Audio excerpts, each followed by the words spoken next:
Sound is live. And we are live. Hi, folks. So far it's just me, but hope to see more of you soon. Welcome to our test stream. I'm here in the studio with Paul, and we are coming back for the new year. And we got sort of this cool new fancy setup that we're testing out. So as soon as Paul settles in, we get there we go. There we go. Yeah, lost some overall video quality for a minute there, but there we go. Yeah, we got anybody in the chat here with us tonight? Let's take a look here. We're giving a little bit of a test stream tonight, everybody. We got a new layout. Let me get this up on the stream here. Jesse, you take over for a quick sec. Righto. So, those of you who tuned in before will remember that we had a bit of a switching setup going on where you couldn't get me and Paul on the screen at the same time, which is nice because I could make all these really rude gestures to him.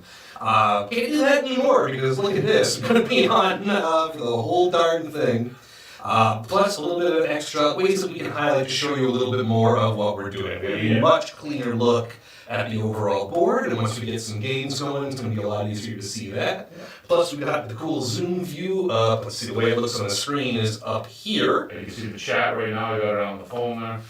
And basically, we're going to be able to do a lot more cool stuff, which is great, because Paul and I have been working for hours and hours and hours to get this the way it is right now. So we're happy to see that a lot of it does seem to be working. So the concept of what we got here, if you guys see the new layout, obviously we want to be able to interact with you guys at all times so you guys can see us on screen, so you can see our reactions to, each other when Tommy's on stream and he's cheating as usual, right? Mm-hmm. Things like that, the reactions to the dice rolls, expressions on our face. Of course, you can always see the tabletop. Right now, the one thing we haven't been able to do, because we're a couple of BattleTech guys and we're, learning how to do the broadcasting as we go, we will be able to switch to the main screen, which will always keep us in the two side spots. Other things we'll be able to do is bring up icons onto the screen as we're teaching you guys tutorials for BattleTech Aces, right?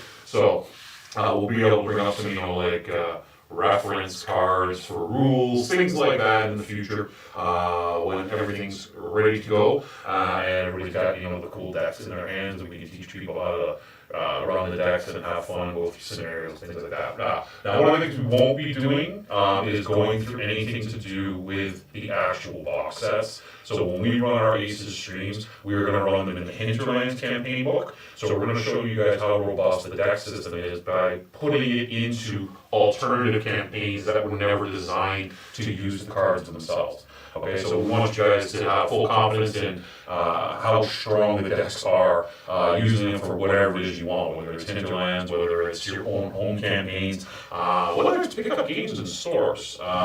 Some of the things we've play tested with over the last, it's been 21 months. 21 months. At conventions, we've had the decks fight each other, which is kind of cool. We've written scenarios where the AI is controlling opposing factions with player controlled forces as part of those factions, and the actual decks are the commanders, which was kind of cool. Work very well. The decks can be a little nasty at times, especially if you are a good player. The decks are, how do I word this correctly? They are as difficult as your level of skill. So a deck is only as good as you interpret it. Okay, so it'll play at your level at all times. So the more people you got playing, or the more advanced players you got playing with decks, obviously the tougher it's going to be to beat it. The less robust the player you are, if you're new or entry level, if you're kids, it's going to be a little easier because obviously, when you read the cards and you interpret them, you're not always going to make an optimal move because of lack of playing experience. So the decks are not going to beat you up relative to what your skill set is. What I'm trying to say, essentially. So, what do you got? Any 2 cents to add in? Basically, that's what you can look forward to from us over the year. We're going to be doing all kinds of stuff with the decks outside of what comes from the Aces box because we found it's just so flexible. There's all kinds of cool things you can do with it. We've really been bending those rules, and I think we have yet to actually break the system, which is a credit to the effort that Josh Dirksen and co have been putting into making this incredible system. Some of our ideas are going to be silly, some of them are going to be dumb, some of them are going to be really cool, all of them should be a bunch of fun, and we're hoping that you'll be there to join us for that. Yeah, we want to essentially show you guys everything it can do and all the crazy concepts that can be applied. Like we've come up with some. You guys have seen us chatting in not only the official Discord on Catalyst Game Labs, Aces channel, but on the Focht Network channel.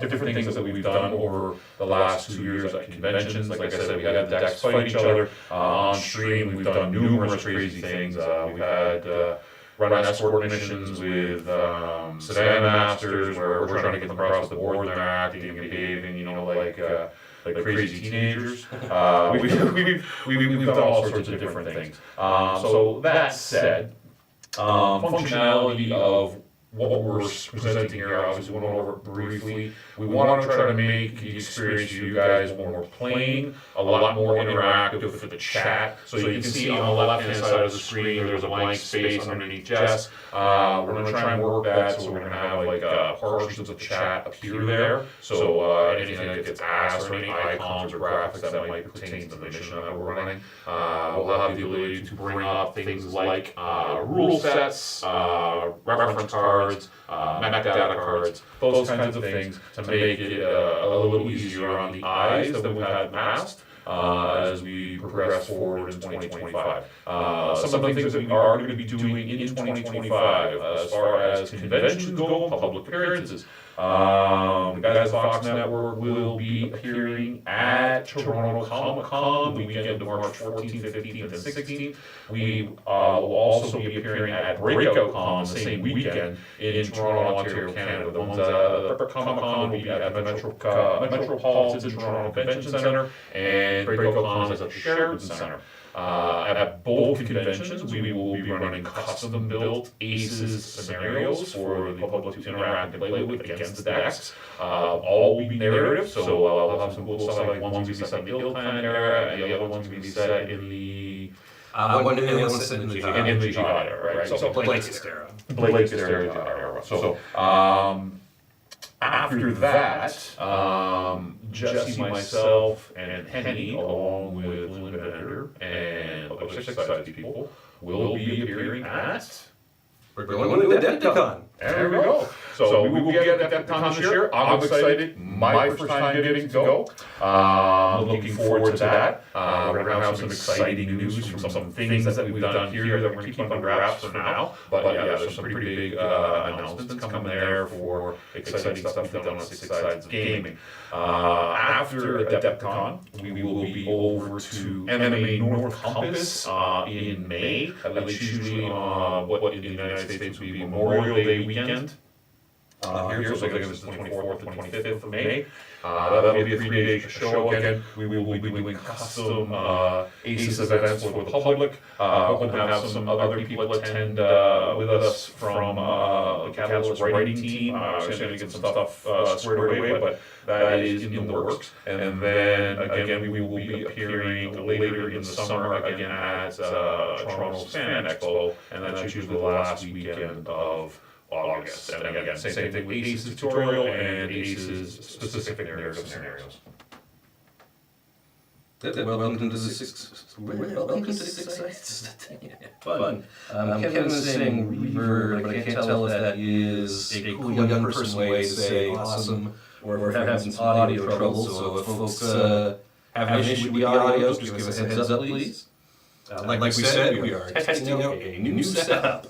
Yeah, there is some reverb there. Hold on. So I will step away for a second, and we will let Jesse carry on for a moment. Right up. So folks who are watching, it's just me. See, this is the thing. In the good old days, you used to be able to set the whole camera and Paul could do whatever he wanted. Now it's incredibly apparent how I'm the one who's been keeping the screen afloat. Clearly, right? I don't think anyone knows Paul's surprised. Especially when Tommy's not here, it's just nonsense. Now, to be clear, Tommy is in the building. He's working on some other cool stuff with Six Sides of Gaming that I'm not sure we can talk about at the moment. But for those of you who watch the Six Sides of Gaming channel in general, know that a bunch of content is getting filmed this weekend. I expect to see some cool new stuff coming shortly, because the building is full of very cool people that I was very happy to meet. And I think they were pleasantly tolerant of meeting me. So, here we go. Okay, yeah, still got some audio trouble. Paul's working on that right now. That's fun. I wish we knew that before we went over the whole con schedule. But we will deal with that as we go. Other stuff that we can deal with that I'm not sure Paul wants to jump on right away. We are expecting to have a lot more content out. We were working on a big project towards the end of 2024 that sort of shut down some of our live streaming. I know Friday Night Aces hasn't been on for a few weeks now. That will be coming back shortly. I expect it on Sundays. Hoping before the end of the month that we get that back into a regular schedule. We are also going to be working on some other content shows like BattleCom Unity, maybe back in a new form, and maybe back in a new way to present that, but we'll have that kind of information coming back to you, so you'll be seeing more of Henny and Joe as well. That will also be fun because Joe has been positioning himself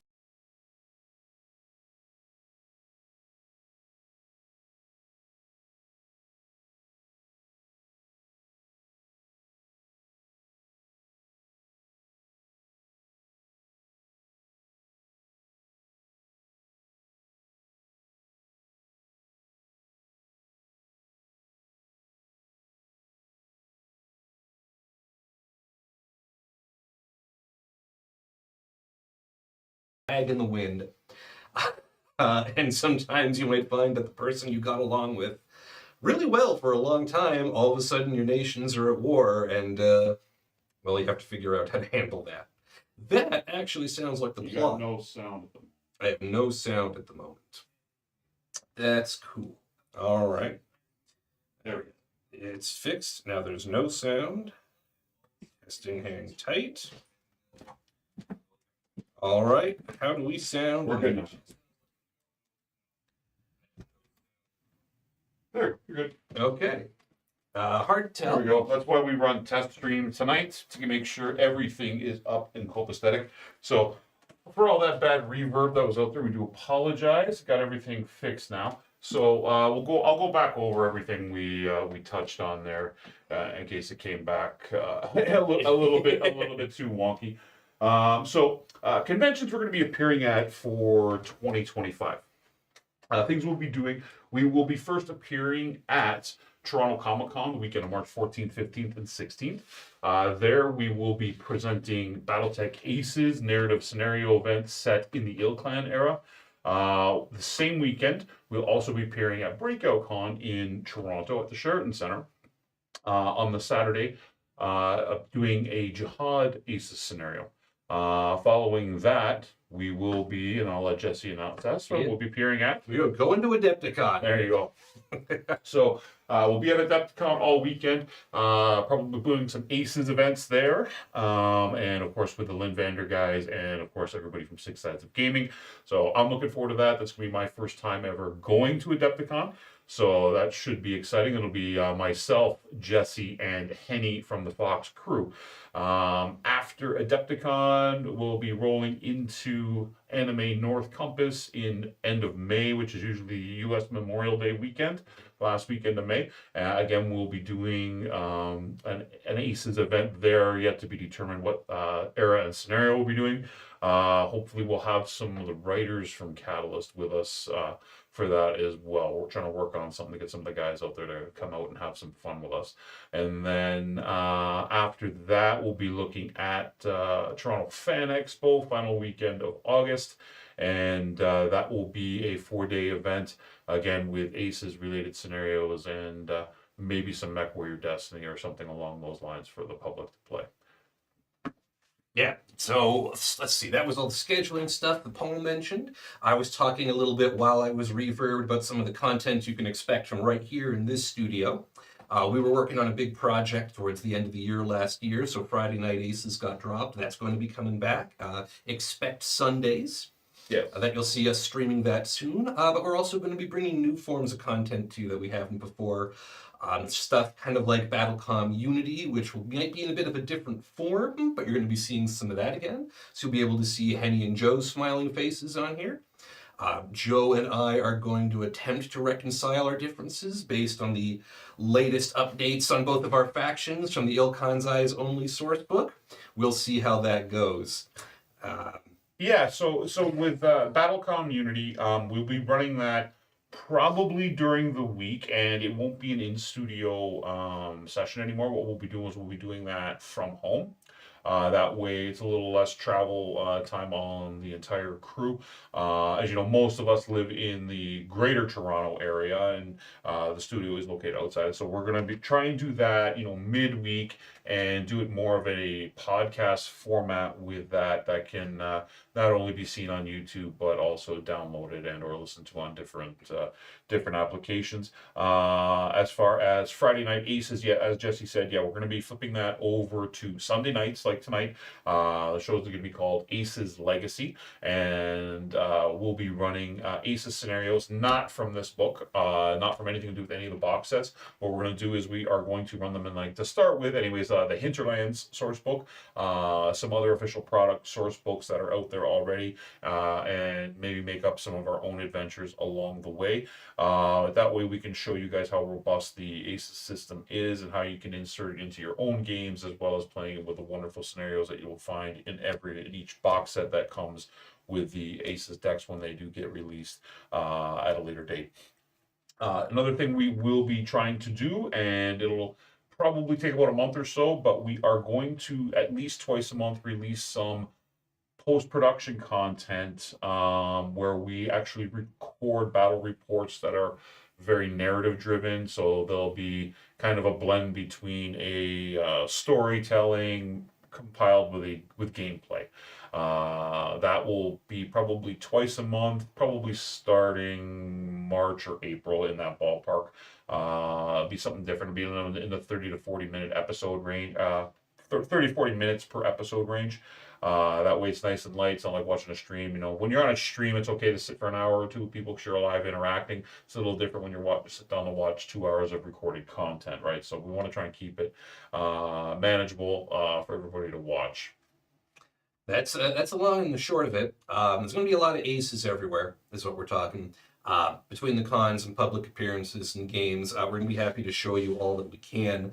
And again, yes, we're not doing stuff right out of this book because we want that to be cool when you first get your hands on it. But some of the stuff we've done with Aces already has been phenomenal. The Aces decks have fought each other. They have stood in for other units. There's all kinds of flexibility to it that we're very excited to be able to show off.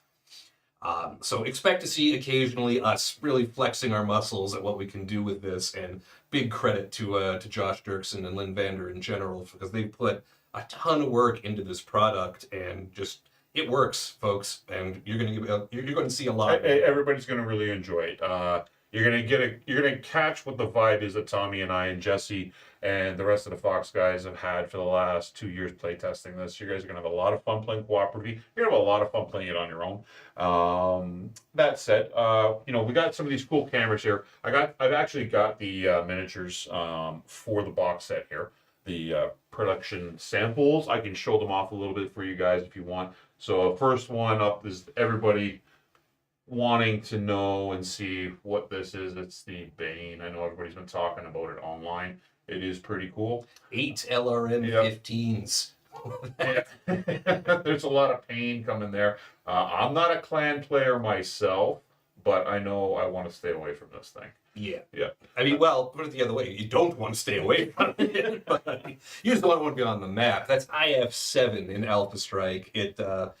Yeah, that's going to be a box. So one of the things we're going to do with the Aces Legacy show that we do on Sunday nights is we're going to, for those of you that watched Friday Night Aces and saw the unit Lance Vander or the Lynn Vander Knights, that was Tommy and I, me flying around in my Phoenix Hawk Lamb and him running around in his Highlander. Obviously, if we're going to put it in the Ill Clan era, our guys are going to be long dead. So we've come up with a little bit of a story about our ancestors, and one of the things Descendants. Descendants. Sorry. Yeah, I got that backwards. The what we're gonna do is we are going to use the mechs that come in the box set as the op for Aces as our actual mechs in the campaign, and we're gonna build them out like you would do in a Hinterlands campaign. So myself, I'll start with Tommy. Tommy is gonna pilot a pair of these, and those are the fulcrums. Let me get this in there. Nice. So he's gonna have a pair of fulcrums, and that's kind of like in honor of his sidekick Banquo that pilots the Pegasus hover tank in Friday Night Aces. Myself, I am going to pilot instead of a land because there's no official plastic land miniature. I am going to use a pair of warrior attack copters. I'm probably going to proxy them as cavalry attack copters first to have a little more survivability in the Old Clan era, along with a Shalom. So we're gonna try and stress test, the Aces decks with some of the flyers out there, and show you guys how well they operate with it, and obviously maybe play testing out new rules for those as well along the line somewhere down the road. Okay. Jesse, on the other hand, is going to be piloting a trio of mechs in this one. So Jesse can talk about these. You got this one. Yeah. Let me jump into those, but before we do, we got a question in the chat. Kevin's asking if the Aces Legacy Sunday night will be on YouTube or Twitch. You got lost after the switch to Twitch. Yep. Needs to figure it out. I hear you, Kevin. So the game plan is going to be it's going to be on YouTube for now. If there's any changes to that, we will make an official announcement both in the Six Sides channel and the official Aces channel. It'll be Sunday night, 6 o'clock. We're going to keep it around 2 hours maximum, so around 6 to 8. That way, it keeps it nice and light, keeps it nice and quick, and a lot of fun. And it's not a heavy commitment for everybody for viewing purposes. That said, okay, so Jesse, which one do you want to start off with? You have a trio here. I mean, yeah, well, let's leave the best for last. Let's start with that Locust. We got a Locust 2C3, I believe. That's the new model for the. Is there currently a Locust 2C at all? Yeah, there is. There one came out in the Mercenaries Kickstarter. Yeah, so this is the 3-1, the one with just too many lasers. This is the choice for running across the map and putting lots of little darts into somebody's back. So that's going to be a lot of fun. The next one we got up is the new Howler variant. The Howler, like the standard one that we've been running since the mini so far, is the one based on the Prime. That's 3 LRM5s on a tiny little mech. Not very clan, but definitely a cool light mech that you can have to bring. Those are going to be sort of the light mech elements, the strikers, the harassers that our unit has. But I wanted to leave this one for the end because this is the guy on the cover of the Scouring Sands for a reason. This is the Thunderbolt 2C. Which is such a great model. A good mech, too. It's got those improved heavy, large lasers on them, some medium lasers and the LRNs, but like that one came out of the mold really well. That's going to be the new leader of Lance Vander in the El Clan era. Is going to be piloting that too. And then, last but not least, Josh, the creator of BattleTech Aces, is going to be piloting a pair of mechs. So we'll do his pet mech last. His first mech is going to be the Rifleman C2. Now, Jesse, you probably know more about the Rifleman C2 than I do. Off the top of my head, I couldn't tell you what it's equipped with. I can tell you why it looks different from the standard Rifleman is because this model is borrowing a lot from the Project Phoenix TRO. Way back when BattleTech was still trying to figure out how to handle mechs that were in the unseen controversy, they set it up with those cool flaps over the top, and they decided to use that as a model for this, and I really like the look. Like, we've got a few Riflemen. That's a cool looking one. That's really distinct from the other minis. And then, of course, this is Josh's favorite mech. I predicted that this was going to be in the box set when Aces got created. I knew it was going to happen. Josh loves the Marauder 2C.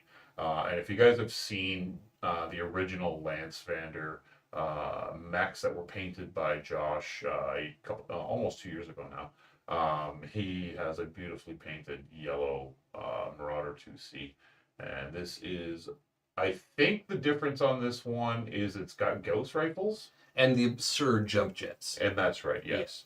Yeah, and I think there's subtle differences with the because of the rifles. It actually has barrels. Ghost rifles, it has barrels protruding from the gun arms, unlike the original one, which is PPCs, Yeah, which just the pods. has pods, right? So it's a gorgeous model.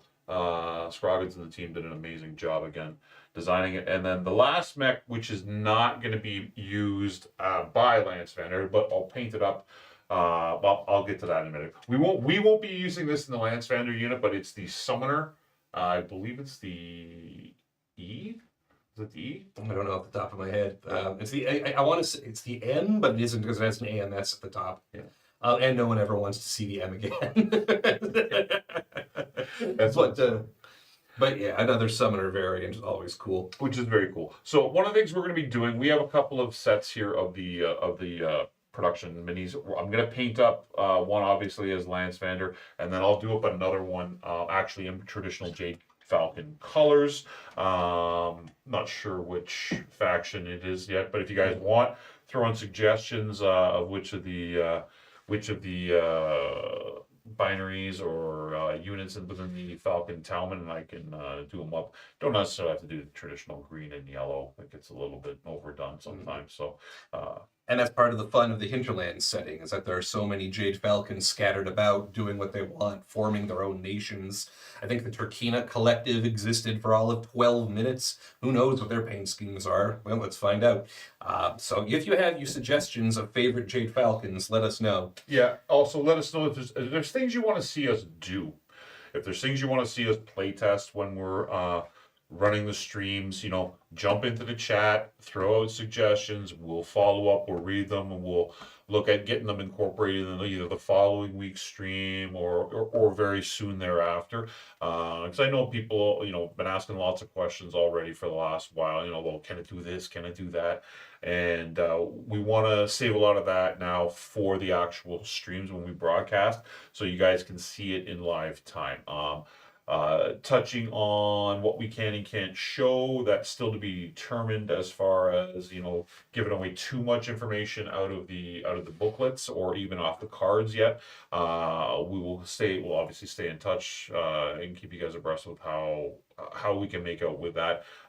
We will definitely be showing you a lot of data slates as far as things like the mechs on the screen, dice rolls, all that fun stuff. So we'll be reading obviously the cards out live. Okay, so if there's anybody got any questions tonight before we sign off quickly here, because we're just basically on a test, feel free to ask. Mm-hmm. And similarly, if you had anything to say about the new setup and the way we've laid everything out, I can already see a couple of things I might want to tweak. But if this is cool and it works for you, let us know. Or if there are things that you would like done differently. We're playing with a lot of new toys in the studio and with a lot of new ways to do things. So again, a big part of this test was making sure it worked. But then we're going to watch what's back, see how it looked once it was recorded. If you've got eyes on it in a different way than we do, we'd appreciate hearing what you have. Yeah.